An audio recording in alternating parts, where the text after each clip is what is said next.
I recently sat down with a career diplomat in Brussels, you know, someone who spent decades treating the Transatlantic Alliance almost like a secular religion. And he was beaming. He pointed to the new $550 billion European defense figures, and he called it the Great Awakening of the West.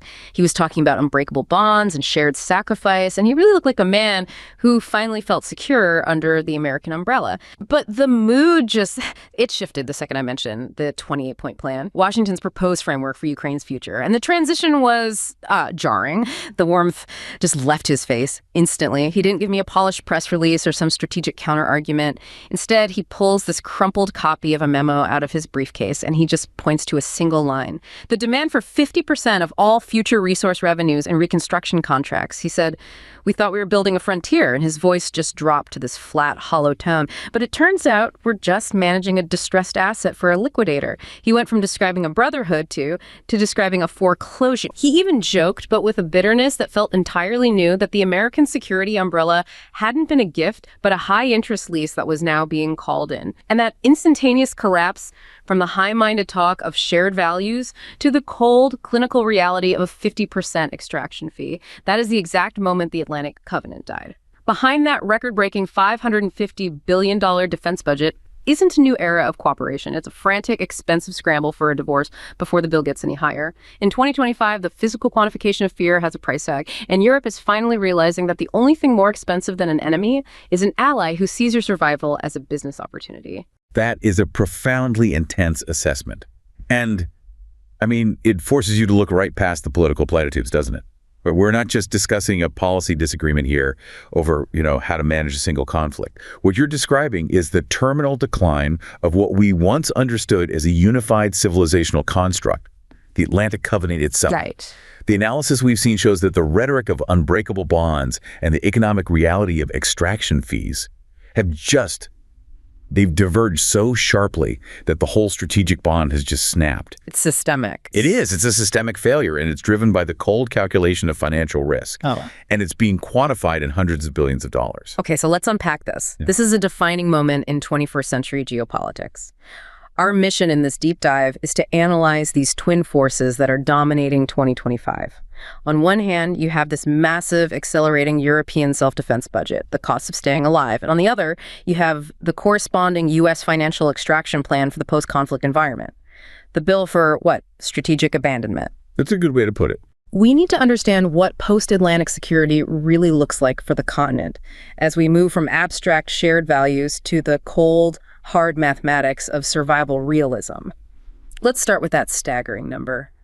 $550 billion. The sheer scale of Europe's collective defense commitment is a headline in itself. And this figure, it requires immediate historical context. It really does. Because the analysis is clear that this sum, this cumulative investment, it actually exceeds Cold War peaks in real terms. So this isn't just standard budget inflation or, responding to a typical threat cycle.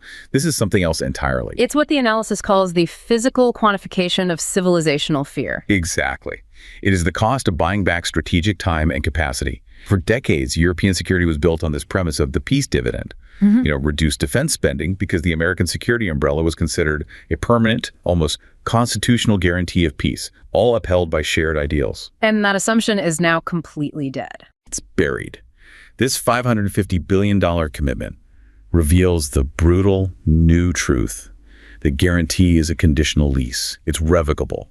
And it's not just revocable by a change in policy, but potentially with a single presidential election or, a sudden pivot in Washington's calculus towards the Pacific. And what we're seeing is that the countries that are geographically closest to the instability are demonstrating that fear louder than any NATO communique ever could. I mean, you just have to look at the specific commitment coming from Poland.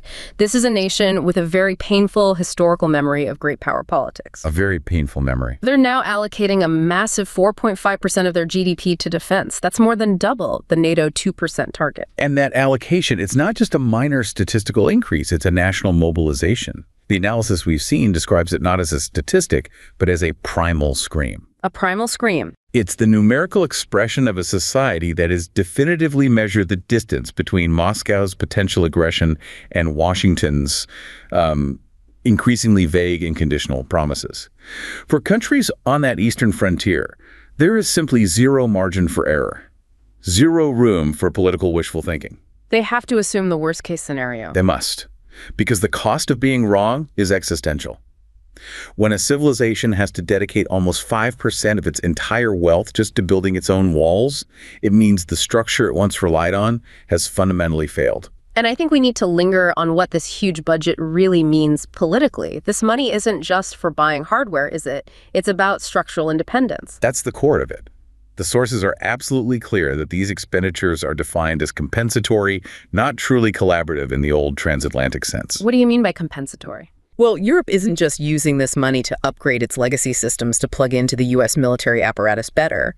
They are funding the construction of parallel architectures, systems that can function entirely independently of Washington's strategic whims. So this is the definitive financial signal of the post-Atlantic military divorce. It is. If you're a military planner in Paris or Berlin today, you just can't, in good conscience, design your long-term defense based on systems that require congressional approval in the U.S.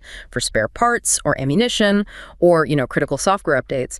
That strategic vulnerability is just too high a price to pay now. So when we look at the flagship defense projects, we're seeing independence prioritized over interoperability. What are some of the key projects that really show this pivot away from Washington? Well, you see two major examples. The first one is the Franco-German Main Ground Combat System, or MGCS. This project is explicitly aimed at developing a sovereign European replacement for their main battle tanks. The goal is to reduce long-term reliance on U.S. exports like the Abrams. So it's about retaining full technological and industrial control. Full control over the continent's primary armored forces. This is about deep industrial sovereignty. And the second example is arguably even more critical for immediate security: air defense. That's the European Sky Shield Initiative, or ESI. It's a huge multinational effort to create a layered, integrated air and missile defense system. And while it does incorporate some non-European systems, the overall strategic goal is to build an air defense structure that can deny airspace control and guarantee the safety of key industrial and population centers. Without needing the immediate command and control backing of the U.S. military. Exactly. The ability to control its own skies is the ultimate declaration of strategic autonomy. So this shift from prioritizing ideological alignment and interoperability with the U.S. to prioritizing hard power self-sufficiency, that's the essence of this transformation we're seeing. It is. Defense spending is transforming from a contribution to an alliance into a measure of genuine state capacity and industrial sovereignty. For a lot of European leaders, the ability to manufacture, deploy, and sustain your own defense capacity has become the ultimate metric of political independence. Absolutely. The sources cite internal EU defense strategy documents that basically say, if Europe can't produce its own shells, its own missiles, and its own systems at scale and speed, then it is strategically subordinate. It doesn't matter how much it pays. This massive capital injection is about converting decades of economic strength into hard power independence. That concept, the industrial pivot, the structural transformation, it can all sound a bit academic, right? Locked away in diplomatic memos or budget spreadsheets. But when you look at how this is manifesting on the ground, the impact is immense. It's shifting entire regional economies. It is. It's affecting the lives of millions. And we have this perfect illustration from the sources about a man named Lucas, a senior systems engineer in the industrial heart of the Ruhr Valley in Germany. This is the region where German economic prosperity has always been, centralized. And for 20 years, Lucas's entire world was defined by the peace dividend. He was designing these intricate precision components for luxury electric vehicles, believing Germany's future was in high-end global consumption and soft power. Right. But lately, his daily reality has shifted to something much, much grittier. He described to a journalist how his massive, sprawling plant is now being physically partitioned. One side continues the EV work, while the other is being refitted to accommodate the rapid, high-volume production of modular drone chassis and specialized armored plating. All part of that staggering $550 billion European defense pivot. Exactly. Lucas's story gives us the visceral, human face of strategic sovereignty. He told a colleague that it feels like the golden era of ideological fluff has just evaporated overnight, and it's been replaced by what he called the cold, hard weight of state survival. So when he looks at the new blueprints for the armored components, he isn't seeing political theory or even a defense contract. No, he's seeing a physical mandate, a mandate that says we must build this ourselves because no one else is going to guarantee our safety anymore. And the shift is psychological, too. His point really underscores how strategic sovereignty translates from a political slogan into the specific, gritty reality of the factory floor. It's a transition from being a privileged consumer in a globally secure market to becoming a citizen in a potentially fortified continent. He's working longer hours, not for a corporate bonus, but because there's this unspoken understanding in his town. The American security umbrella is being retracted, and the continent has to stand on its own production capacity. And that new dignity and self-reliance, born out of necessity and fear, is really the core takeaway from the European side. This mass mobilization of industrial capacity, the pivot of the Ruhr Valley from luxury goods to armored plating, is the purest evidence that the continent has accepted the endgame of the Atlantic Alliance. They calculated the cost of perpetual dependence and found that $550 billion for independence was the cheaper, safer long-term investment. So that $550 billion is Europe's price for staying. Now we have to cross the ocean and look at the American side of the equation. The proposed 28-point reconstruction framework for Ukraine. And this is the moment where the diplomatic warmth absolutely freezes over. This reveals the foreclosure analogy our diplomat used right at the start. And the core demand is just shocking in its transactional nature. 50% of all future resource revenues in reconstruction contracts. It moves beyond traditional post-conflict aid negotiations and into the realm of what you might call the bankruptcy logic of hegemony. That's right. The sources show Washington isn't proposing reconstruction as a multilateral, values-based project. They're proposing liquidation. They're treating geopolitical conflict and the future of a sovereign nation as a distressed asset portfolio. Finding a guaranteed way to convert, as one analyst put it, Ukrainian blood and European insecurity into long-term American corporate returns. The audacity of that 50% demand is breathtaking. It's the ultimate expression of financial capital seeing conflict as a monetizable asset. But isn't this politically necessary in Washington? I mean, given the domestic reluctance to keep funding foreign wars, how do the sources justify calling 50% an extraction if the U.S. bore a significant initial cost? That's where the diplomatic friction really ignites. Europe looks at the conflict as a shared border stabilization project. It's existential for them. America, on the other hand, seems to look at its involvement as a high-cost intervention that must be recouped. The sources define this approach as America's maritime exit strategy. A maritime exit strategy? Yes. While Europe is desperately trying to stabilize its eastern frontier to protect its physical continental core, America is seeking to monetize that very instability as it prepares for a strategic pivot elsewhere. So the 50% claim represents much more than just a financial metric? Precisely. It represents not just financial extraction, but a structural geopolitical abandonment. Washington is viewing the region not as a frontier to be defended in perpetuity with its allies, but as a concession to be bargained with guaranteed returns.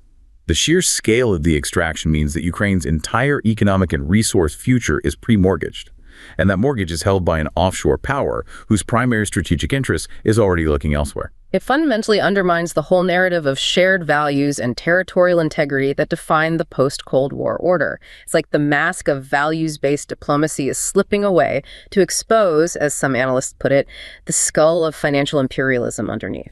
We have to detail the specific, highly contentious elements of this 28-point plan to really grasp the level of extraction and concession being demanded, especially from the perspective of Kiev and Brussels. Okay, let's start with the territorial concessions. They're massive and strategically debilitating. The plan demands the formal international recognition of Crimea, Luhansk, and Donetsk as de facto Russian territory. And on top of that, it freezes the front lines in the crucial Kherson and Zaporizhia oblasts along the current lines of contact. That formal recognition, effectively legitimizing Russia's territorial gains achieved through force, that's a huge geopolitical victory for Moscow. And it's a profound defeat for the principle of non-aggression that the Atlantic Charter was supposed to champion. It's trading territory for an American exit and a future revenue stream for American corporations. And the concessions don't just stop at the border. They impose severe long-term security vulnerabilities on Ukraine itself. They do. The plan limits Ukraine's armed forces to just 600,000 personnel. Now, that's not a trivial number, but it is a strategic downsizing that risks reducing the long-term capacity to deter renewed aggression, especially given the length of their frontier. And critically, the plan also demands that Ukraine constitutionally enshrine non-NATO status and a ban on NATO troops from its soil. Which leaves Ukraine politically isolated and militarily capped. Exactly. Strategically vulnerable to Russia's long-term regional dominance goals. And then there is the profound humanitarian and justice sacrifice demanded by this plan. It proposes full amnesty for all parties involved in the war. That means waiving all future claims related to wartime actions, regardless of the severity of the crimes committed. This provision has just prompted intense criticism, because it completely removes accountability for war crimes. It undermines justice for victims, for civilian suffering, the destruction of infrastructure, and the mass tragedy of deported children. Analysts argue this clause, more than any other, shows the transactional nature of the deal. It prioritizes a swift, clean financial closure over the painstaking long-term establishment of justice. It would permanently shut the door on accountability. And finally, the proposed economic reintegration of Russia into the global system just adds insult to injury for European allies. It does. The plan suggests readmitting Russia to the G8 and establishing a joint U.S.-Russian investment vehicle. And while it does allocate $100 billion of frozen Russian assets for initial reconstruction, that joint investment proposal would significantly help Russia re-enter global economic structures. That could reduce the pressure from Western sanctions and legitimize their actions, much to the chagrin of European nations who have borne the heaviest economic burden of those sanctions. So all of these elements taken together define this transactional approach, converting strategic influence into financial assets in the final phase of imperial retreat. It's hard to imagine the rhetorical gymnastics required to present this as a continuation of the liberal international order. The ideological cement of Western values has truly crumbled under the crushing weight of that 50% extraction claim, especially when you see it through the eyes of those on the receiving end. And that point takes us directly to the perspective of Elena, a legal consultant in Kyiv, who has been tasked with reviewing the fine print of this 28-point reconstruction plan. This is where the abstract concept hits human reality. So she's sitting in a dimly lit office surrounded by legal documents, and she isn't looking at aid in the generous, values-based way the headlines might describe it. She's looking at a detailed ledger of future resource revenues, infrastructure contracts, agricultural exports, and realizing that half of everything her country might produce for decades is already earmarked for offshore creditors. She described a hollowed-out feeling to one source, realizing that the financial terms for the aftermath look less like a partnership agreement and more like a structured liquidation sale of sovereign assets. To her, the maritime exit strategy isn't a geopolitical term. It's the legal sight of ships leaving the harbor while the deeds to the land and the contracts for resource exploration are being signed away. It challenges the entire premise of the liberal order narrative when the cost of salvation is the permanent mortgage of a nation's future wealth. If this is the price of alignment, Europe has recognized that its dependence on such an ally is now the primary strategic risk. That transactional approach is the ultimate strategic rupture. It means the U.S. is no longer strategically aligned with the core European goal of continental stabilization and integrity.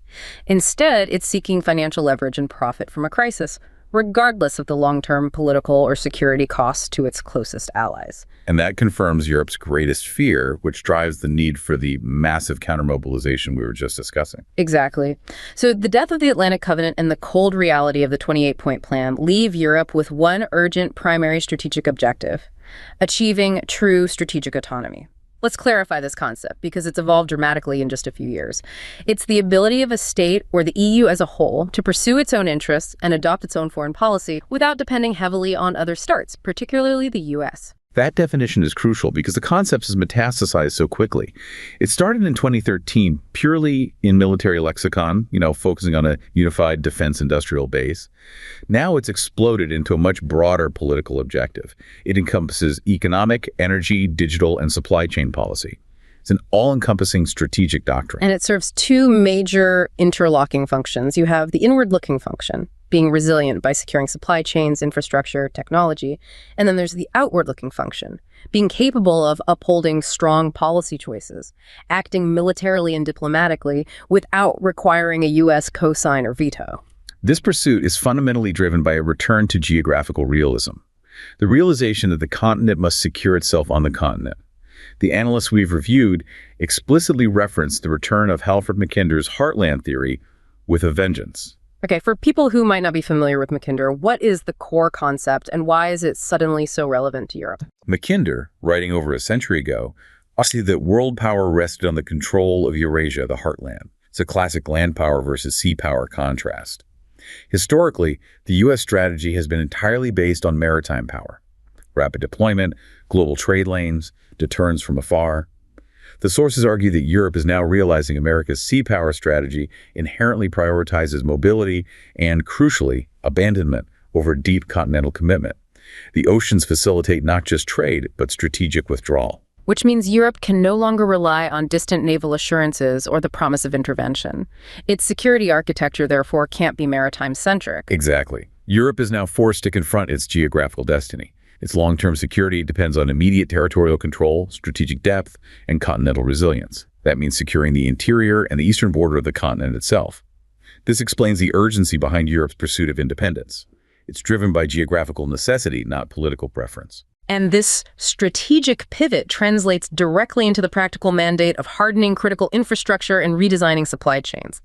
This is strategic autonomy becoming a physical necessity. It is. Look at the energy front. That's one of the most immediate vulnerabilities. The goal is eliminating dependence on Russian energy, of course. But the sources indicate Europe is also accelerating the search for alternative pipelines and suppliers, specifically from North Africa and the Caspian, that strategically bypass both Washington's regulatory volatility and Moscow's political coercion. It's an explicit hedge against the volatility of both great powers. It is. This means the emerging Eurasian integration will be fundamentally different from the post-war architecture. It won't be built on shared values or democratic solidarity as the glue. No, it will be based on cold, hard calculations of mutual vulnerability, shared interests in continental stability, and guaranteed supply reliability. When you hear German Chancellor Olaf Scholz speak of Zeitenwende, a historic turning point, he's acknowledging that the Atlantic maritime era is structurally ending, and the continental era, focus on Eurasian connectivity and self-reliance, is urgently beginning. That realization is so profoundly visible in the physical reality of European logistics. Let's look at Mark, a veteran logistics manager at the Port of Rotterdam. For decades, it's been the busiest gateway for Atlantic trade into the continent. His whole orientation was west, toward the maritime power that guaranteed the flow of goods across the Atlantic. And Mark's focus has now fundamentally turned east and inland. His physical reality is overseeing massive investment in hardening rail corridors and integrating energy pipelines across the Eurasian landmass, connecting the ports to the industrial heartland with robust, secure infrastructure. He noted that the ocean feels wider than it used to, which is a simple phrase that just perfectly encapsulates the strategic divorce. To Mark, the disintegration of the Atlantic structure isn't an academic theory. It's the physical reality of seeing fewer American hulls dictating trade flows and more massive government-backed continental infrastructure projects designed for internal resilience. He's explicitly securing supply chains that don't rely on the volatility of an offshore power that might decide to abandon its commitment at any moment. This anecdote perfectly illustrates that strategic autonomy is not an abstract slogan. It's about building the physical connections, the pipes, the rails, the hardened industrial clusters that ensure the lights stay on and the shelves stay full, regardless of what happens across the Atlantic. So now we get to the financial architecture required to make this massive pivot possible. Europe has detailed these incredibly ambitious mechanisms underpinning its total mobilization goal, which is approaching $800 billion in the coming years. This is the financial blueprint for the divorce. And this is critical detail. The central mechanism is the Rearm Europe Plan Readiness 2030, which leverages three key financial pillars, each one pushing the boundaries of EU financial integration. First, you have this new financial instrument, the Safe Loan Instrument. That stands for Security Action for Europe. And SAFE proposes to raise up to $150 billion in capital markets, a staggering amount for a defense initiative. What's the explicit goal of this capital injection? The explicit goal is joint procurement from European defense industries. This mandates that the capital has to be used to fund purchases from within the European defense industrial base. It improves interoperability, boosts strategic coordination across the EU, and crucially, it provides long-term, stable contracts for that industrial pivot we saw happening in the Ruhr Valley. And the mechanism used to raise this capital Article 122 of the treaty on the functioning of the European Union, that's extremely significant, isn't it? It's a huge deal. Article 122 allows the EU to provide financial assistance in an emergency for exceptional occurrences beyond the control of member states. It was the legal basis for massive support during the energy crisis and the COVID pandemic. Applying it to defense now signals an existential legal pivot for the EU. So they're basically declaring that the current security environment, the threat of aggression, and the unreliability of an ally constitutes an emergency. An emergency on the same magnitude as a global pandemic. This bypasses standard legislative burdens and gives the Commission a much stronger role in shaping European defense policy, accelerating investment significantly. Okay, so that's the centralized EU funding mechanism. The second pillar involves national spending, giving immense latitude through fiscal flexibility. The EU is encouraging member states to activate the National Escape Clause, or NEC, in the Stability and Growth Pact. Right, and the SGP imposes fiscal discipline, limiting deficits. Right. Activating the National Escape Clause, which has historically been a political taboo, grants additional budgetary flexibility. We're talking an estimated $650 billion in additional defense spending over 4 years. And this spending is restricted only to defense, capped at 1.5% of GDP annually per country. It's a massive injection of national capital aimed squarely at military readiness. So defense now supersedes strict debt compliance. It shows a clear hierarchy of priorities. And the third major pillar involves a massive and frankly revolutionary institutional shift at the European Investment Bank, the EIB. Historically, the EIB has been famously restrictive, prohibited from directly funding lethal weaponry. It's an institutional earthquake. The EIB is adapting its lending policies in 2 key ways. First, they're removing the requirement that dual-use projects technology with both military and civilian applications must generate more than 50% of revenues from civilian use. This single policy change allows for far greater financing of pure defense and security projects. Things like border protection, critical infrastructure, advanced defense tech. Which means the EIB, a cornerstone of European financing, can now fully back defense contractors. Exactly. They expect to at least double their investments in security and defense projects this year alone. It signals the existential urgency felt at the highest financial levels of the EU. The institution tasked with promoting stable economic development is now fully integrating defense spending into its core mandate. The logic is, without security, there can be no stable economic development. And beyond the official Rearm Europe plan, we're seeing alternative, potentially transformative ideas gaining serious traction. Yes. There is a growing and increasingly serious discussion about creating specialized institutions like a rear armament bank or a defense security and resilience bank, a DSR bank. The traditional financial sector just isn't structured to handle the unique risks and long lead times of defense procurement. And what would be the purpose of a bank like that? The purpose would be to provide low-interest loans, strategic equity, and risk guarantees for defense investments that the private sector is currently unwilling to shoulder fully. The analysis suggests such a bank could leverage between $100 billion and $500 billion, ensuring the industrial base gets the stable, long-term funding it needs to scale up permanently. And we have to mention the most provocative financial idea floating around, which links the crisis directly to the solution, using frozen Russian sovereign assets. That's the most politically charged idea. Some proposals suggest using the revenues generated from frozen Russian central bank assets, not the principal, but the interest income, as initial capitalization for this DSR bank. The political appeal is obvious.